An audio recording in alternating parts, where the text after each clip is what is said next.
Hello guys, welcome to the ENT Mastery course and I am Dr. Shyam. In this video we shall talk and discuss about physiology of larynx. We shall concentrate on the four important functions of larynx. Now you must remember a few things in this. So the first thing is that physiology of larynx actually includes physiology of phonation as well. But for convenience sake and for ease of learning, I have divided it into two different videos. The first will be on physiology of larynx and the second will be on the physiology of phonation.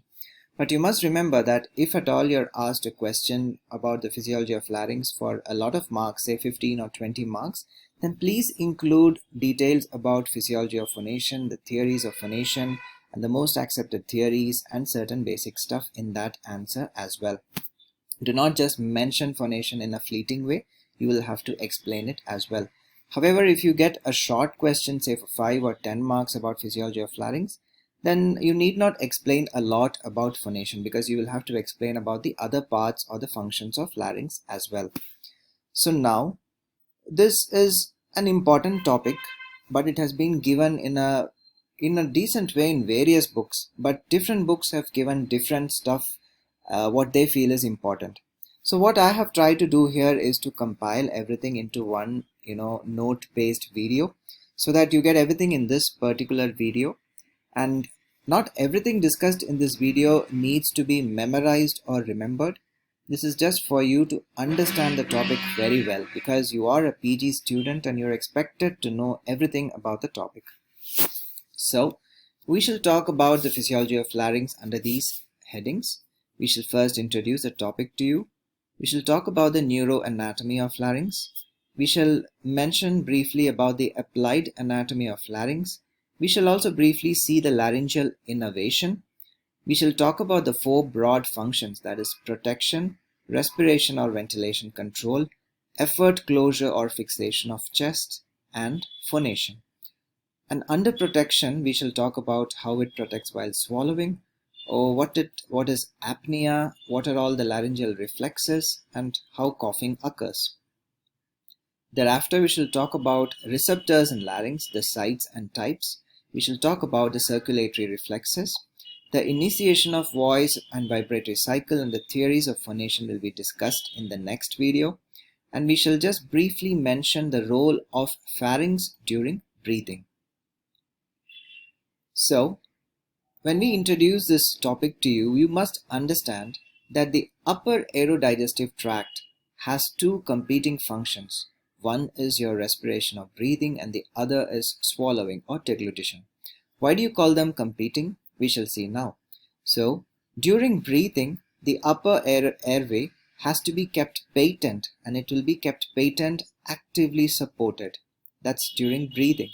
Whereas during swallowing, when the food has to be propelled into the esophagus, the upper airway has to totally and forcefully collapse to prevent food entry into the airways.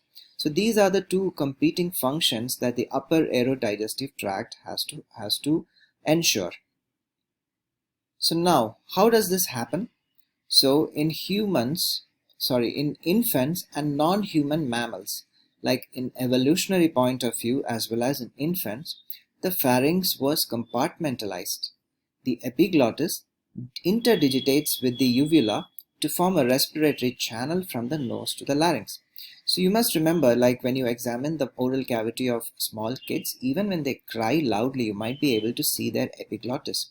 So just imagine the epiglottis, which you can see behind that, as well as the uvula will interdigitate and they form a respiratory channel so that air goes from the nose through that channel into the larynx directly.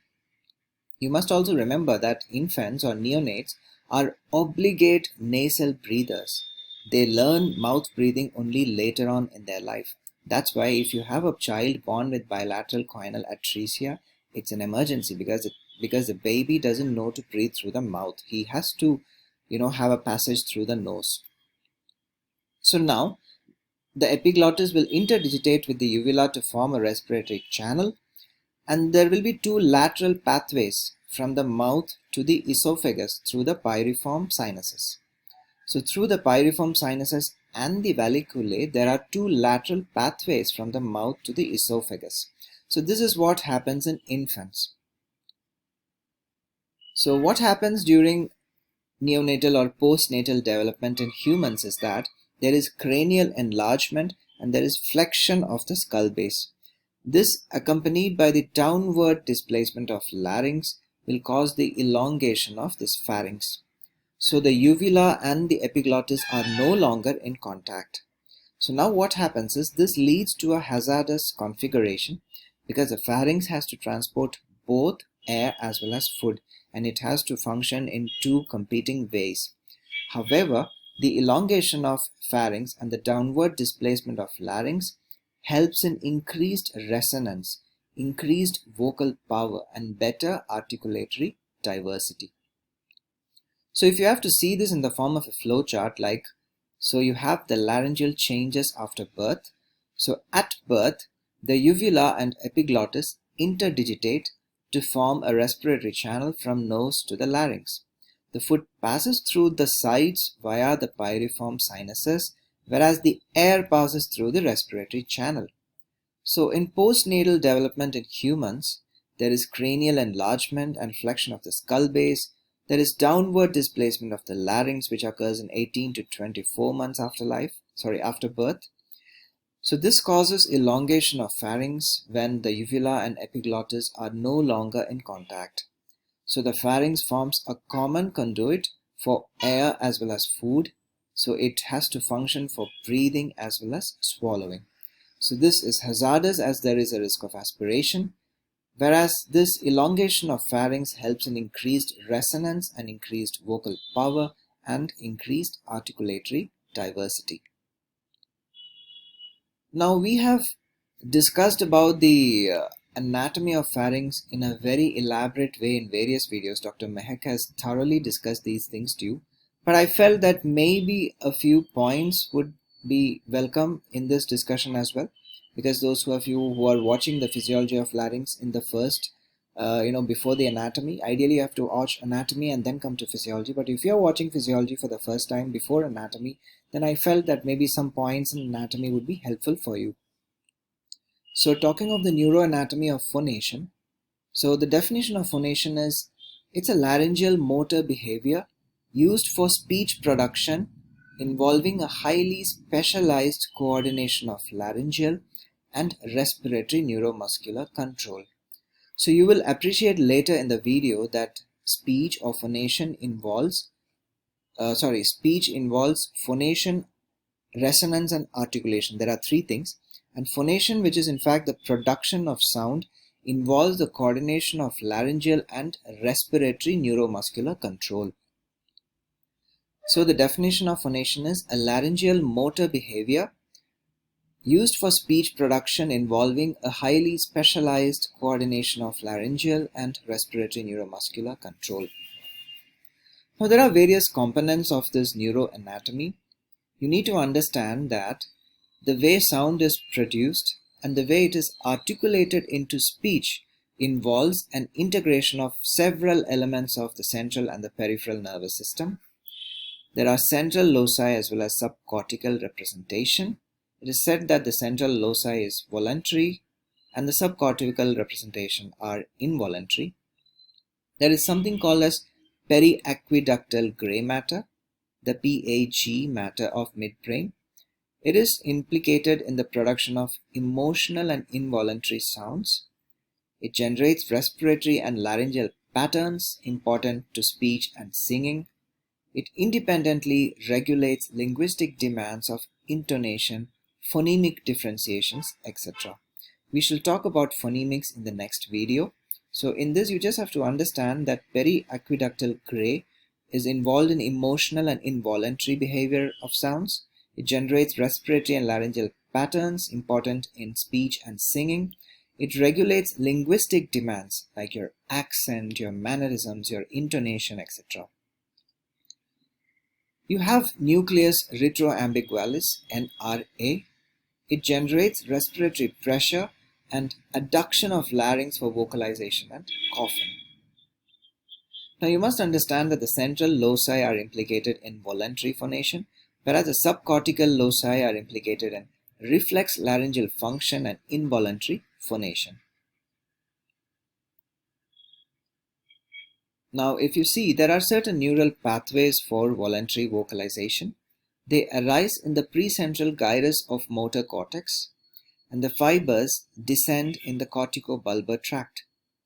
So these form the direct pathway of pyramidal system.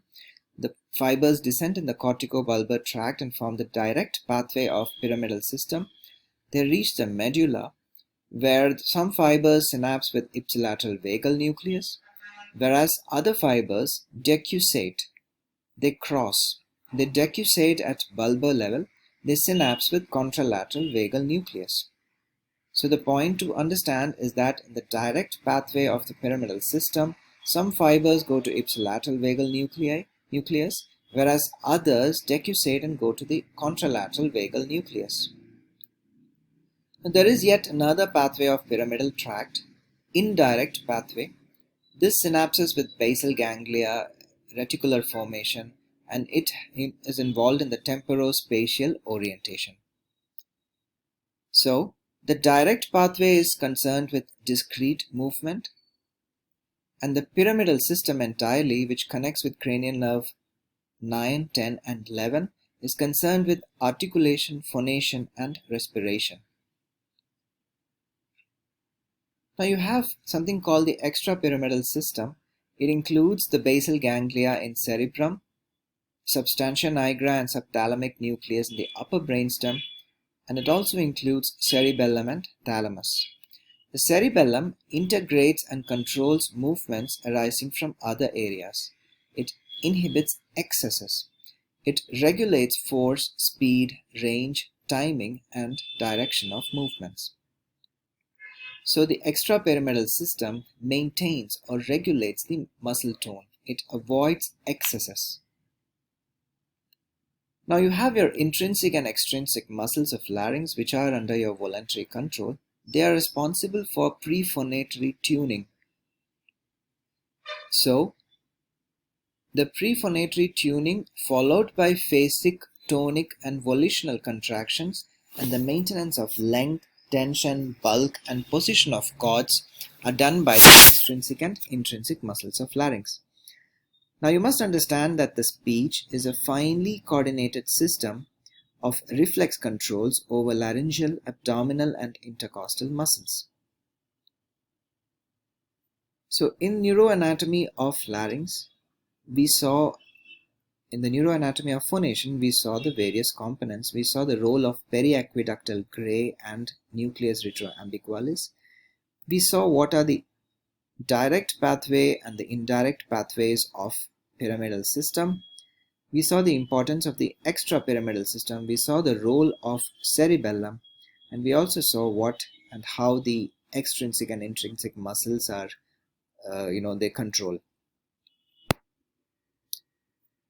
Now moving on to the applied anatomy of larynx, we have discussed the anatomy of larynx very thoroughly. Dr. Mehak has given a couple of videos on the anatomy of larynx.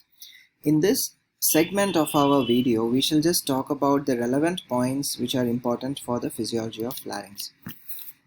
So first you need to understand that the various positions of the vocal cord, the cadaveric position, all these based on a two-dimensional motion of larynx, but we shall see that the larynx actually undergoes a conformational change, and it's in fact a three-dimensional model of laryngeal motion. It's not a 2D anymore.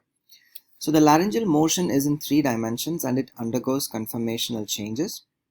The arytenoid cartilages are the chief moving parts of the larynx. You have abduction, which is done by the posterior cricoarytenoid. So in abduction, when the larynx is opened, there is an upward and outward rotation of arytenoids. So here you can see an outward rotation in this axial section. In this sagittal section, you can see that there is an upward rotation. So there is an upward and outward rotation of arytenoid. This displaces the vocal process outwards and upwards, and hence the larynx opens. This is the neutral position in this. And in adduction, which is done by the lateral cricoarytenoid, the lateral cricoarytenoid pulls the muscular process anteriorly and caudally. It pulls the muscular process anteriorly. This would be the muscular process. It is pulling it anteriorly. That means that the whole thing will turn medially like this. It also pulls it caudally, that is away from the cranium, that is inferiorly. So can you make out there is a slight inferior movement of the cord here. So the anterior and caudal pulling by the lateral cricoarytenoid causes the vocal process to move medially. So the posterior cricoarytenoid pulls the muscular process posteriorly and caudally. So the arytenoid rotates, the vocal process is displaced upwards and laterally. So do not get confused. In this picture we spoke about the displacement of the vocal process. Yes, this is the vocal process. It is displaced upward and laterally, outwards and upwards. Whereas in this statement we have seen that the posterior cricoarytenoid pulls the muscular process of the arytenoid posteriorly and caudally. So the arytenoid rotates, the vocal process displaced upwards and laterally, and the vocal cord is abducted. Now the lateral cricoarytenoid pulls the muscular process anteriorly and caudally. The arytenoid rotates, the vocal process is displaced medially, and the cord gets adducted. So this again shows, this picture also depicts the action of posterior cricoarytenoid. So this is how it moves outwards and upwards. So this is the pull, so it moves outwards and upwards. Now you have thyroarytenoid. It is segmentalized. You have a muscularis portion and a vocalis portion. The muscularis portion of thyroarytenoid has an adductor force. It brings the cords together. The vocalis portion will shorten or tense the vocal cord. The interarytenoid actually connects the two arytenoid cartilages. So technically it is supposed to result in adduction. But 3D model indicates that an isolated action of interarytenoid muscle in fact will abduct the vocal cord. Next you have something called segmental compartmentalization. What this means is that there is a division inside the muscles which increases the possibilities for finer control. So all fibers of a single muscle do not function in the same way. There is a division in their functions. So this increases the possibilities of finer control. The posterior cricoarytenoid is divided into two compartments supplied by separate nerve branches, and they insert on opposite sides of the muscular process. There is also differences in the fiber type. The thyroarytenoid is compartmentalized into a muscular and medial or vocalis portion. Next you have something about the cricoarytenoid. This pulls the thyroid and cricoid cartilages closer to each other. Even though the cartilages are pulled closer to each other, the distance between the anterior commissure and arytenoids increases. This tenses the vocal cord. This increases the tension on the vocal cord. So this picture again depicts your thyroarytenoid action. So this is the normal thyroarytenoid action. This is like the cord is normal before the action of the thyroarytenoid muscle. So when the thyroarytenoid muscle acts, it results in shortening of the vocal cord. The muscle has acted and it is thickened, so the vocal cord is shortened. Now the cricothyroid action, so it brings the thyroid and the cricoid cartilages closer to each other. So this is a fixed joint, right? This doesn't move, the cricoarytenoid joint. So when this moves closer, the cord is in fact lengthened. So it tenses the vocal cord. Now you all very well know about the laryngeal innervation. It is by the vagus nerve. You have your superior laryngeal nerve which gives an external and an internal branch. The external branch is motor supply to cricothyroid. The internal branch gives sensation to the supraglottic tract, valleculae, epiglottis and pyriform sinuses. It also is secretomotor to the supraglottic glands. You have your recurrent laryngeal nerve. It gives anterior and posterior branches. The recurrent laryngeal nerve is motor to all intrinsic muscles of larynx except the cricothyroid. It gives sensation to glottis and subglottis. pharyngeal nerve, it supplies the middle pharyngeal constrictor. The fibers of the pharyngeal nerve descend, combine with branches of the sympathetic trunk, glossopharyngeal nerve, and external branch of superior laryngeal nerve, the external laryngeal nerve. So after combining with these, it forms the pharyngeal plexus, which supplies the pharynx and the muscles of soft palate, except the tensor veli palatini. So the fibers of the pharyngeal nerve descend, combine with the branches of sympathetic trunk and glossopharyngeal nerve and external branch of superior laryngeal nerve to form the pharyngeal plexus. So this supplies the pharynx and the muscles of soft palate except the tensor veli palatini. Now you know that the superior laryngeal nerve branches off the vagus at the inferior ganglion or the ganglion nodosum, divides into internal and external branches. We saw the functions of the internal branch. The internal branch in fact gives rise to three branches, superior, middle and inferior. The superior branch runs till the lingual surface of epiglottis, sends some fibers through the foramina to the laryngeal surface of epiglottis. The middle branch runs through the aryepiglottic fold into the vocal ventricular folds. The inferior branch runs into the pyriform fossa and postcricoid region and anastomosis with various branches of the recurrent laryngeal nerve. You must remember the Gallen's anastomosis. The external branch is motor to cricothyroid. So you must also know that the sensory nerve endings are in a very high concentration along the laryngeal inlet, maximum at the laryngeal surface of the epiglottis. The anterior half of the vocal cords has lesser density of nerve receptors than the posterior half. Now the details about recurrent laryngeal nerve anatomy has been covered in thyroid as well as in larynx anatomy videos, so I am not going into more details of that.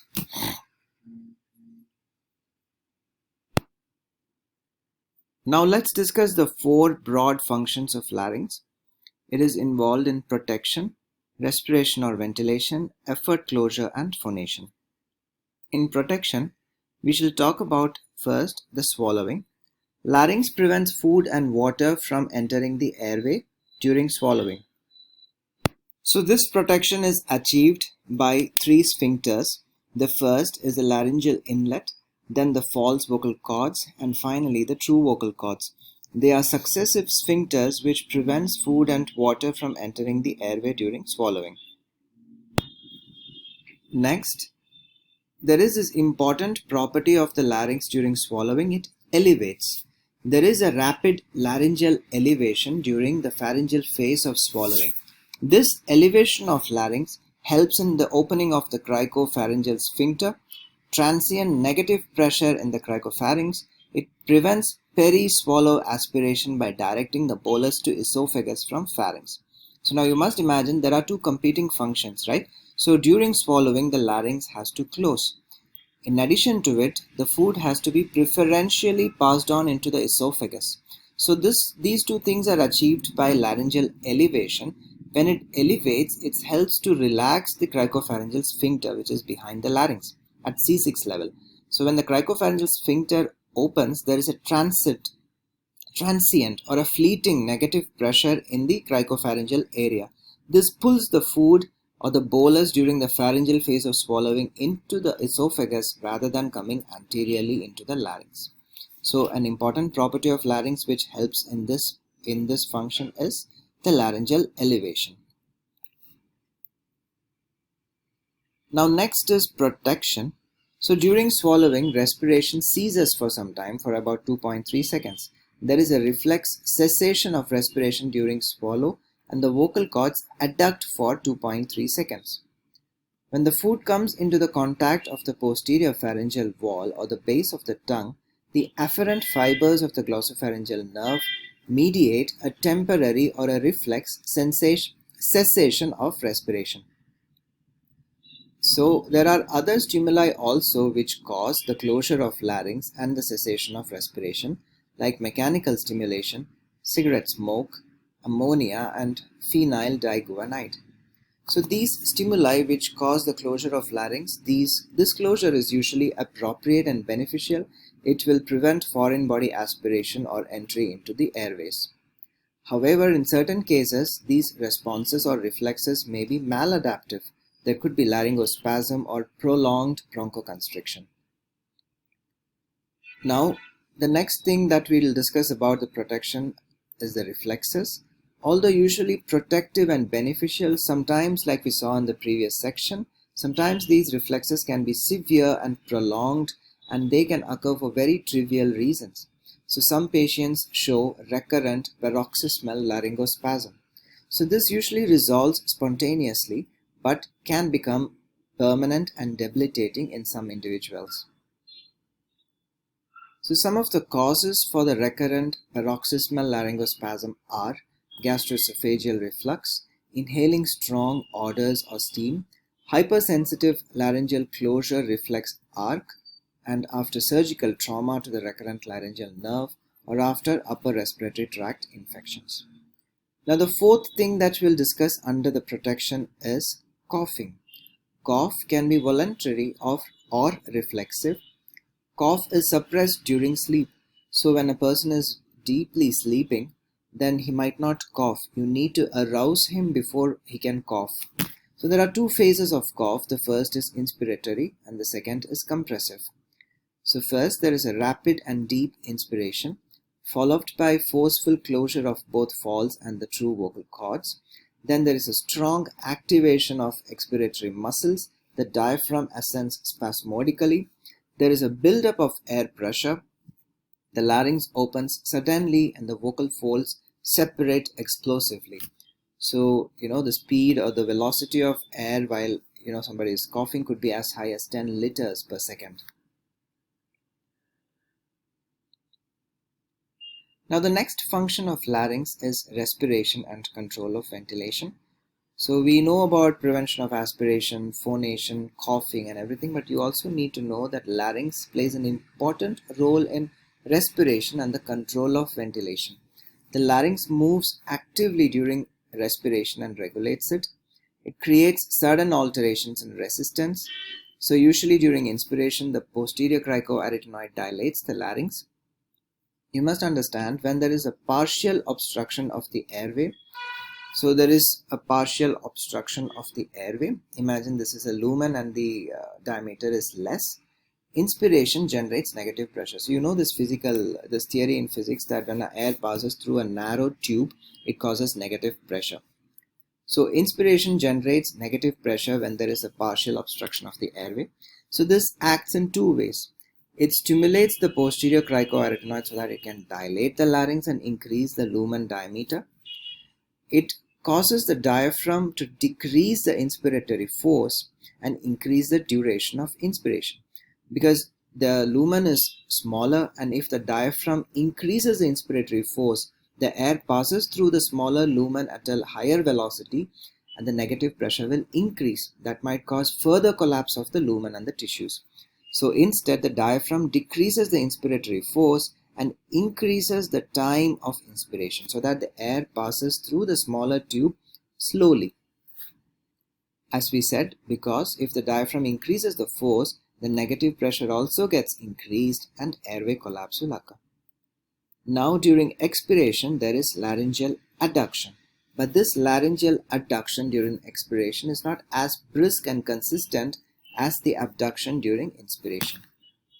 So the glottic adduction during expiration increases the expiratory resistance to airflow and prolongs exhalation. The next function is effort closure. So the larynx helps contain the intrathoracic pressure and provides a stable fulcrum. This helps in the fixation of chest. The vocal folds are firmly adducted, preventing expulsion of air and the collapse of chest walls. It is important in childbirth, defecation, digging, pulling, climbing, coughing, vomiting, micturition, and so on. So laryngectomized patients and those with vocal fold paralysis find the above actions very difficult. Now finally, we have phonation. Larynx is the organ that produces sound. Now there are 5 requirements for phonation. You need adequate breath support. You need approximation of the vocal folds. There should be favorable vibratory properties. There should be a favorable vocal cord shape. and there must be some way you can control the length and the tension of the vocal cords. So you know that speech involves phonation, resonance, and articulation. The viscoelastic mechanical properties for voice production are present in the vocal fold connective tissues. Now here is a very simple way in which how the voice is initiated. So first you have a pulmonary phase or a prephonatory inspiratory phase. Next you have a laryngeal phase. And finally you have a supraglottic or an oral phase. So first you have rapid abduction of vocal cords. This will allow the intake of air. Then there is adduction of vocal cords. Then there is contraction of thoracic and abdominal muscles. So this whole phase is called prephonatory inspiratory phase. Abduction, intake of air, adduction, contraction of thoracic muscles. Next, after this contraction against the closed cords, there is increased subglottic air pressure. And this increased subglottic air pressure overcomes the resistance of vocal cords. So vocal cords open. There is release of small puffs of air. The moving air vibrates the elastic vocal cords and this produces sound. So we saw this is the laryngeal phase. In this phase what you see is there is an increased subglottic pressure due to closed glottis and the muscles trying to push out the air. So this overcomes the resistance of vocal cords. There is an opening of vocal cords, release of small puffs of air, and the moving air vibrates the elastic vocal cords. This causes production of sound. Then there is modulation of sound by lips, tongue, pharynx, palate, and the teeth. And this after modulation becomes your speech. So this constitutes your supraglottic or oral phase. Now you need to know that there are certain receptors in the larynx. The laryngeal mechanoreceptors include free fibrils and terminal filaments enclosed in capsules. The mechanoreceptors of larynx are found at 3 sites as per the scientist Weik. They are present in the mucosal lining of the larynx, especially in the vocal folds. They are called mucosal mechanoreceptors. They are found in the capsules of articulatory joints. They are called articular mechanoreceptors. They are also found inside the extrinsic and intrinsic laryngeal muscles. They are called the myotactic mechanoreceptors. Now these receptors can be of 3 types. They can be negative pressure receptors which detect negative pressure and prevent collapse of the airway. They can be airflow receptors which respond to the decrease in temperature. They get activated by air that comes in through the mouth, which is cool and dry. Then there can be the drive receptors. They are in fact the proprioceptors that respond to the respiratory motion of larynx. Nextly, you have your circulatory reflexes. You should know that laryngeal stimulation can alter heart rate and blood pressure. Endotracheal intubation can in fact result in bradycardia. So, the changes in blood pressure and the changes in heart rate are regulated by different nerves. The afferent limb for both of these are the superior laryngeal nerve, whereas the efferent limb for bradycardia is the vagus nerve, and for blood pressure is the sympathetic nerve fibers.